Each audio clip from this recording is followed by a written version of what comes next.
Bapa kami yang ada di surga, dimuliakanlah namamu, datanglah kerajaanmu, jadilah kehendakmu di atas bumi seperti di dalam surga.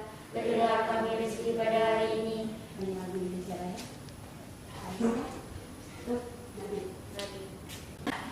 Indonesia, tanah airmu, tanah tumpah darahmu. Di sanalah aku berdiri, jadi pandu ibuku. Bangunlah jiwanya, bangunlah badannya, untuk Indonesia Raya.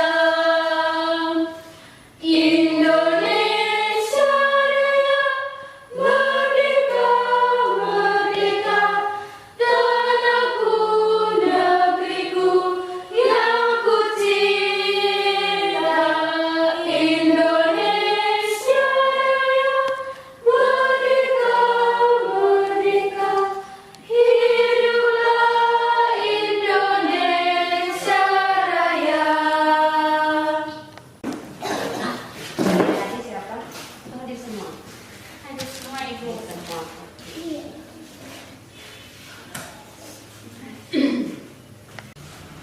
Ya, jadi minggu lalu kita sudah masuk ke pembelajaran kita itu tentang organ-organ pada tumbuhan. Untuk mengingat kembali materi kita sebelumnya, ibu ingin bertanya dulu. Contoh organ pada tumbuhan apa saja? Vegetatif dan generatif. Ya. Kesna, contoh organ vegetatif? Yang vegetatif.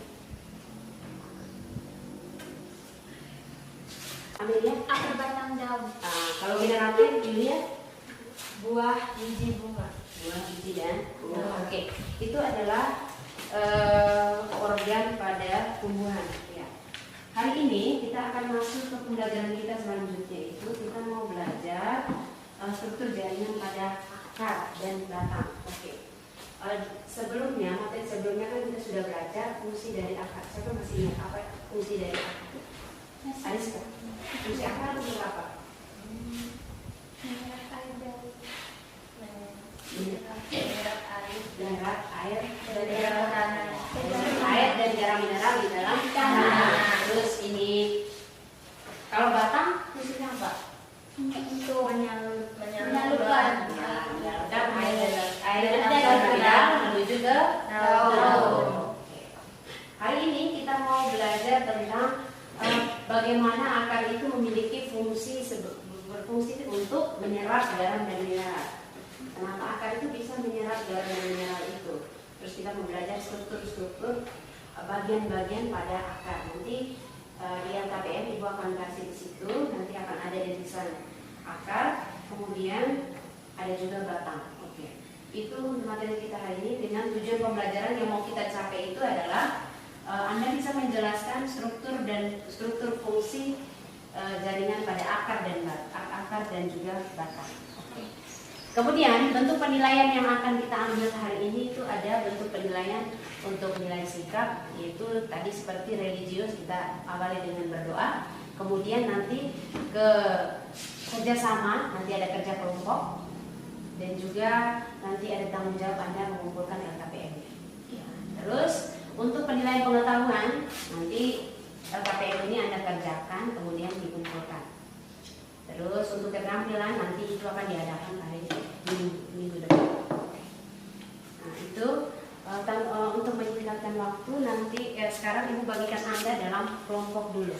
Nah, jadi di depan Anda itu kan sudah ada Chromebook. Ada 4 Chromebook yang bisa kita akses di situ. Jadi Anda mencari teman. Jadi ibu bagi kelompok Anda Anda cari teman baru Anda. Silakan Anda cari teman Anda.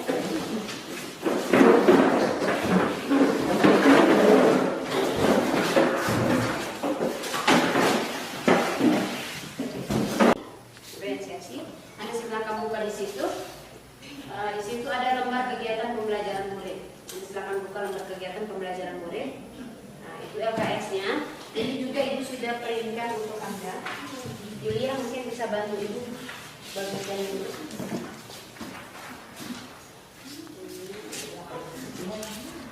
Ada 2 lembar. Satu meja 2 lembar. Sambil menunggu Yulia membagikan, Anda lihat di Chromebook-nya itu, di situ ada lembar kegiatan pembelajaran.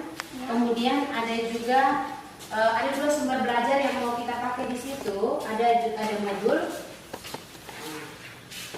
Ada modul, kemudian ada video pembelajaran. Nanti Anda kan ada 4 kelompok, maka sumber belajarnya itu nanti untuk kelompoknya Amelia sama kelompoknya Yulia, Anda gunakan sumber belajarnya itu yang sudah kasih masuk situ kan ada modul. Nah, Anda silakan menggunakan modul itu sebagai sumber belajar untuk mengerjakan LKPM-nya. Sedangkan kelompoknya Ariska sama kelompoknya Desi, Anda gunakan video juga, video itu sudah ada di dalam itu, silakan Anda buka videonya. Itu Anda gunakan sebagai sumbernya untuk mengerjakan LKPM-nya. Oke. Nah, jadi karena kan kita sudah buat survei sebelumnya kan, artinya yang Anda memilih 2 sumber belajar, ada yang sukanya pakai modul, ada yang suka pakai video.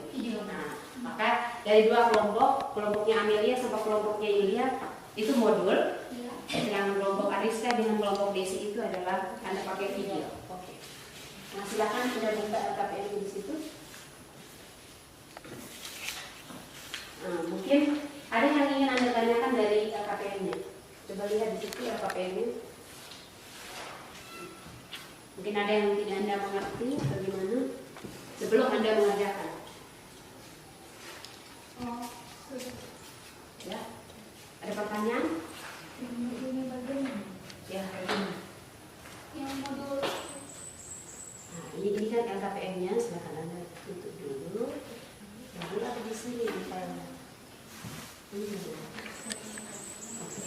Maksudnya modul dengan video itu adalah kita kan tidak pakai buku di sini, tetapi bahannya atau sumbernya kan Ibu sudah sediakan di situ adalah modul sama video.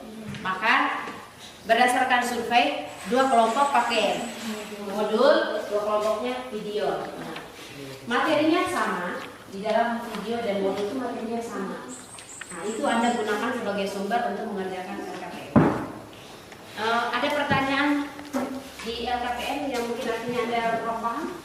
Tidak ada. Kalau tidak ada berarti Ibu kasih waktu Anda 30 menit untuk mengerjakan. Ya. Anda kerjakan di LKPM ini. Di belakang. Ya, oke, di belakang.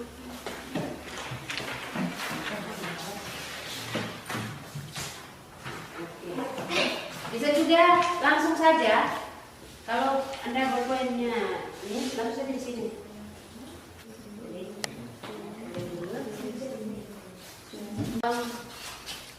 Sudah 30 menit. Sudah selesai ya? Sudah selesai. Berarti kita ada 2 kelompok yang mewakili. Maksudnya dari kelompok yang sumber belajarnya modul sama video, satu kelompok saja mewakili. Berarti meminta kelompok Amelia dulu. Teman-teman, Selamat pagi. kelompok kami akan mempresentasikan hasil kerja kami. Nomor 1 itu ada gambar struktur jaringan pada angkat. Dan pada bagian A itu kami disuruh untuk dituliskan bagian-bagian struktur jaringan yang telah diberi label 1-7. Jadi bagian-bagian struktur jaringan itu yaitu 1. Jaringan epidermis, 2. Jaringan endodermis, 3. Jaringan xilem, 4.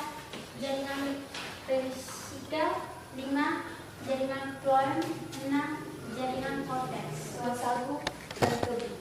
Menyimpan air misalnya pada tanaman kaktus, menyimpan udara misalnya pada tanaman teratai. 6. Epidermis berfungsi sebagai pelindung dari bahaya kekeringan. Sekian hasil presentasi dari kelompok kami. Oke, terutama untuk kelompok Nadia. Jadi itulah hasil yang Anda presentasikan. Kita bahas bersama untuk penguatan dan Anda presentasikan itu. Kita lihat sama-sama. Untuk nomor 1 itu kita punya ada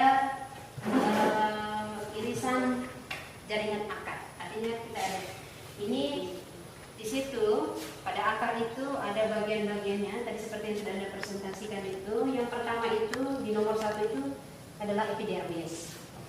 Kemudian tadi di kelompok 7 tadi dibilang apa? Root hair. Root hair itu bahasa Indonesianya itu adalah rambut-rambut akar. Terus setelah epidermis ada endodermis. Kemudian nomor 3-nya itu adalah xilem. Nomor 4 itu adalah vesicle. Nomor 5-nya itu adalah phloem. Nomor 6-nya itu adalah cortex. Kemudian fungsinya tadi kalau epidermis itu untuk melindungi. Jadi itu materi sebelumnya kan kita sudah belajar jaringan-jaringan pada tumbuhan. Ada epidermis, ada jaringan angkut, kemudian ada jaringan dasar. Nah, epidermis kan sebagai pelindung.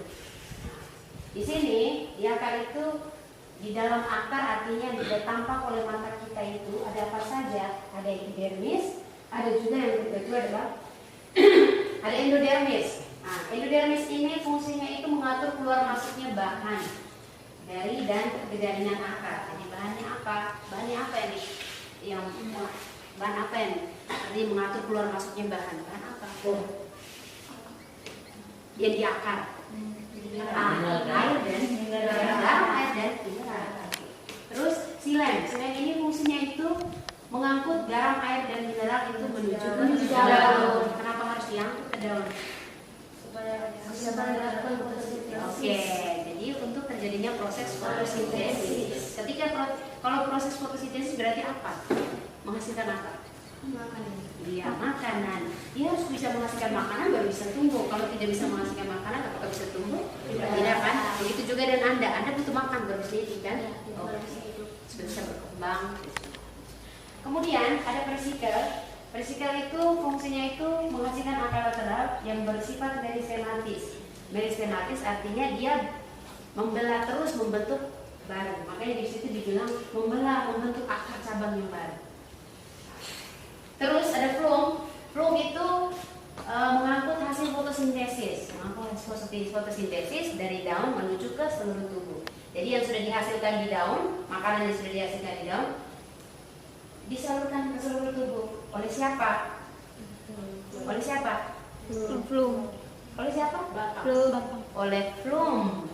Kalau batang itu ini jalurnya untuk dia lewat, sedangkan yang akan membawa ke seluruh tubuh itu adalah phloem. Terus ada korteks. Korteks itu berfungsi sebagai tempat penyimpanan cadangan makanan. Itu untuk akar. Sampai di situ. Anda paham?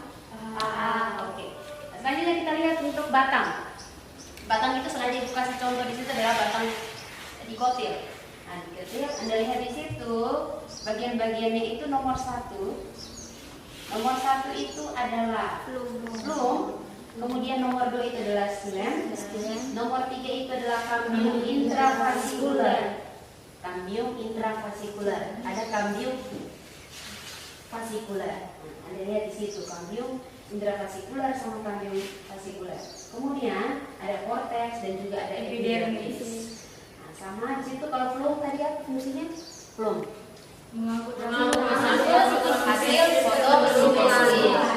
Terus kalau xilem Mengangkut garam, air dan mineral ke daun.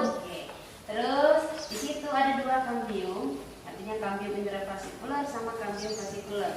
Jadi cambium ini misalnya kalau di batang, contohnya mangga. Mangga itu kan kalau lama kelamaan maka batangnya itu akan semakin membesar kan? Nah, itu dari mana? Dari cambiumnya ini. Cambium atau istilah lainnya itu adalah lingkaran tahun. semakin lama batang tumbuhan itu dilihat dari lingkaran tahunnya. Satu lingkaran berarti baru satu. Nah, nanti tambah lagi 2 berarti dia semakin membesar.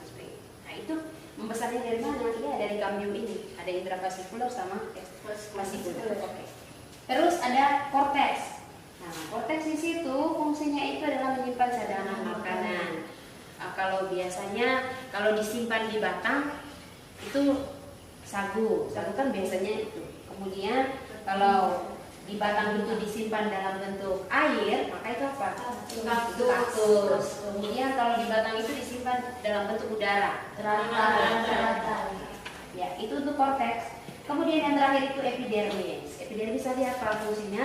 Sebagai bahaya kekeringan. Dari bahaya kekeringan. Jadi kalau dari 2 organ ini yang struktur jaringan yang sama itu apa di situ?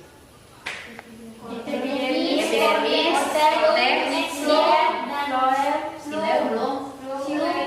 ya. Yang tidak ada di akar apa?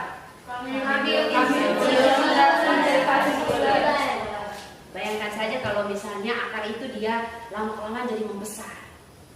Itu tuh. Itu biasanya apa? Di akar apa? Tanaman apa tuh? Akar Mangrove ya. Iya. Nah, akar apa tuh? Ya. Oke. Jadi itulah sudah ini. Berarti kita ibu pengen tahu berarti di Fanti ada epidermis, xilem, korteks dan vesika. Oke. Kalau di batang tadi Fluid, xilem, kambium, intervaskuler, kambium vaskuler, korteks dan epidermis. Oke, jadi ada xilem, ada phloem. Xilem dan phloem itu kita kalau kelompokan dia itu masuk di dalam jaringan pengangkutan. Pengangkutan ya. Akar. Bukan akar.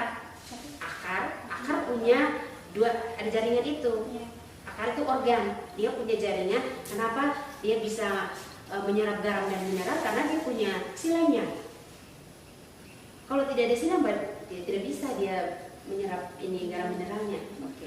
Jadi kalau batang tadi juga sama, kita punya ada epidermisnya, ada endodermis, ada korteksnya juga, ada xilem sama phloem. Jadi itulah. Jadi kenapa ini batang itu bisa artinya sebagai jalur untuk ini lewatnya garam dan mineral menuju ke daun. Kenapa itu bisa terjadi? Karena di batang pun ada xilem dan phloem. Begitu juga di akar. Akar itu kenapa ini air, garam dan. Oke, mulai. Oh ya, jadi berarti kita simpulkan dulu. Mungkin kita simpulkan berarti hari ini materi kita yang kita pelajari kan sesuai dengan tujuan pembelajaran tadi. Yang pertama itu kan kita bisa menjelaskan, Anda bisa menjelaskan struktur dan fungsi pada jaringan akar. Siapa mungkin Amelia? Berarti struktur dan fungsi pada akar itu apa saja tadi? Jaringan pada akar? Jaringan pada akar itu ada epidermis, endodermis, xilem, vesikel, phloem, korteks. Korteks. Oke. Yang belakangnya, Eriska? Kalau di belakang ada apa saja? phloem, xilem, kambium vaskuler, kambium intervaskuler, korteks, epidermis. Ya, jadi phloem bukan phloem. Ya, jadi phloem ya. Ya. Ya, jadi itu berarti jadi tujuan pembelajaran kita itu adalah itu artinya Anda bisa tahu struktur dari akar itu apa saja. Di akar itu ternyata ada epidermis, ada endodermis, kemudian ada vesikel, xilem-nya, ada korteksnya. Kemudian di batang tadi ada xilem, ada phloem, kambium. Begitu juga dengan korteks. Ada juga epidermis. Oke. Itulah artinya ya pembelajaran kita berarti tujuan kita sudah tercapai. Maka selanjutnya Ibu minta satu orang untuk refleksikan apa yang kita lakukan hari ini. Mas Sari mungkin ayo. Yang kami lakukan hari ini, kami mengerjakan tugas menggunakan Chrome, Pakai Chromebook. Terus Ibu membagikan kami menjadi beberapa kelompok. kelompoknya apa? kelompok disuruh mencari sumber dari modul atau video. Terus mungkin ada yang mau menambahkan? Dilihat di teman sebelah menambahkan sedikit yang disampaikan Mas Arif. Refleksinya mungkin menurut dilihat, nambah sedikit dari Mas Arif. Apa yang dibuat, terus Bisa memberikan informasi, terus didiskusikan. ya. Terus itu saja. Oke, ya. Jadi itulah refleksinya untuk hari ini. Maka selanjutnya Anda keluarkan buku jurnal Anda dulu. Jadi buku jurnal itu seperti biasa yang harus Anda isi itu adalah yang pertama, apa yang Anda pelajari hari ini. Terus apa yang mau Anda pelajari? Apa yang mau Anda pelajari dari materi yang hari ini, yaitu materi kita tentang struktur jaringan pada akar dan data. Apa yang sudah Anda dapat, terus apa yang mau Anda pelajari lagi, dan juga karena tadi model kita itu adalah mencari teman, maka tuliskan pengalaman Anda bekerja dengan teman yang baru, bekerja kelompok dengan teman yang baru. Ibu kasih waktu 5 menit, silakan Anda menuliskan pengalaman Anda. 5 menit, oke. Sudah selesai? Sudah ya. Oke, silakan dikumpulkan sedikit.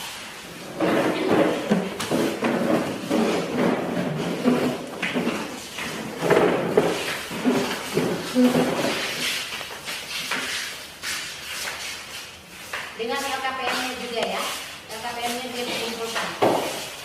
Saya mau untuk bisa ambil ya.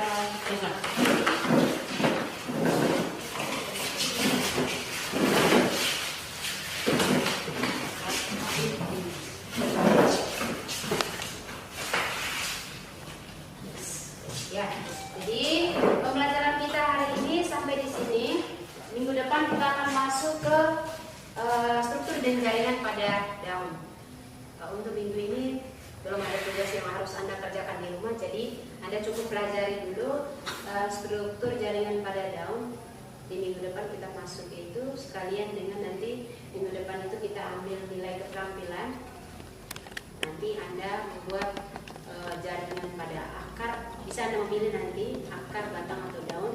Nanti dibuatkan Anda terserah Anda mau pakai dos atau apa, itu nanti minggu depan. Nanti minggu depan akan diberikan rubrik proyeknya seperti apa, baru Anda kerjakan. Oke. Pelajaran kita sudah selesai. Berdiri, doa.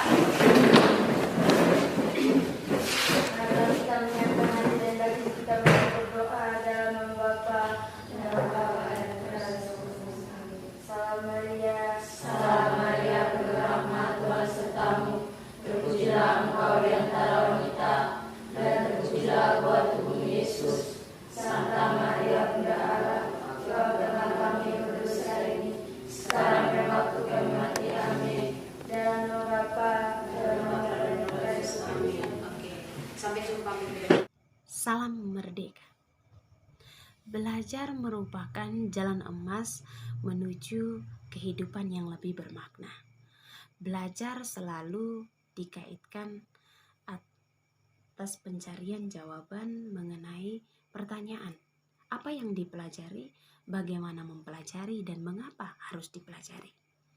Sebagai seorang guru yang adalah CGP, saya tergugah dan fokus pada pertanyaan bagaimana mempelajarinya.